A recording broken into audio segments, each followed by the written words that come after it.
There's a topic that's probably obvious again, too, also in there's a there's a topic that's probably more than obvious, and that is baking. I'm sorry, I'm trying to get sometimes it's hard for me to get my mouth and my brain connected properly, to get it in motion here. Once I get in motion, I talk so fast you can't understand me, so watch out. But at any rate, one of the reasons, there's two reasons that I talk about baking a lot. One is I think it's almost a magical thing. Everybody seems to love something coming out of the oven, something fresh. It fills the air with the most amazing aroma, whether it's fresh muffins, fresh cookies, muffins, cookies, and bread are the three that I think of the most. And so that in and of itself, I think it's a homey, great feeling to have fresh baked things coming out of the oven. Even if it's a casserole, that's not exactly baking, but you know what I mean. If you walk in and the house smells good. I actually was roasting a turkey one time and had left the house it was cold weather, and came back to the house, and both doors were shut. The screen door was shut and the big heavy door was shut. And when I got to the front of the house, I could smell the turkey outside in the cold air. It was amazing.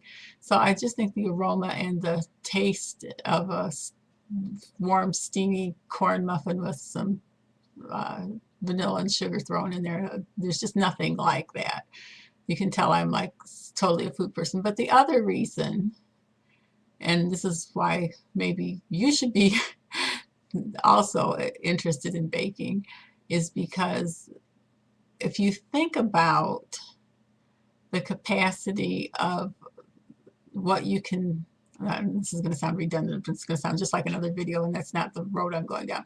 If you think about the capacity of what kinds of things you can do in your food storage, most of it is just you eat it as is, or you eat it with other foods. Like if you have MREs, you might eat that with canned fruit. Or if you have MREs, you might eat that with a canned vegetable. Or if you're lucky to have frozen fruits and frozen vegetables, that would be fine. And bread, of course, if you're going to have bread over the long term, and if you don't want to pay the price that it might be costing in the future, I don't know, then there's all different kinds of ways you can make bread and breadsticks and that kind of thing. So I just feel it's the kind of the hub of the wheel when it comes to preparedness, because you can can your fruits in the summer, you can can your vegetables in the summer, you can make soups, you can use beans with soups, you can grow your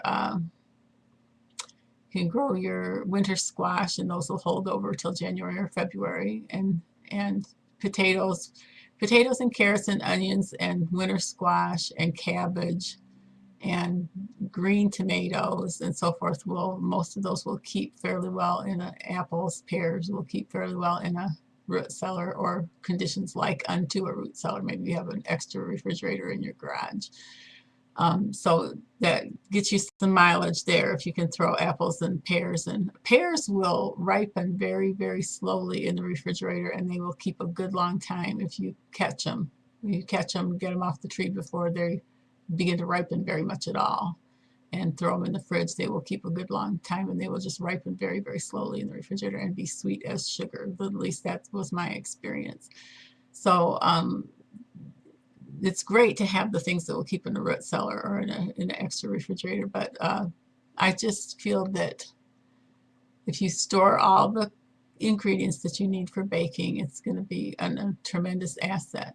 So what if you have never baked from scratch? If you've made muffins from a muffin mix, you can make muffins from scratch.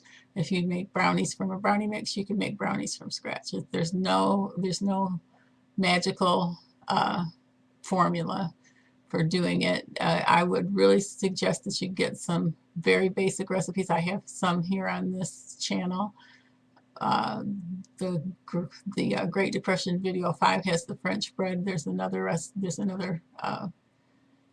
video that has the French bread in it, and there's a muffin recipe, and there's a very versatile cookie. Well, the muffin and the cookie recipes are both very versatile.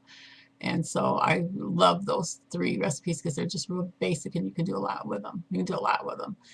So, but if you haven't baked before, do yourself a favor and go out and spend $8 on either a bag of bread flour and try different kinds of bread recipes. Pizza, you can make pizza dough with bread flour.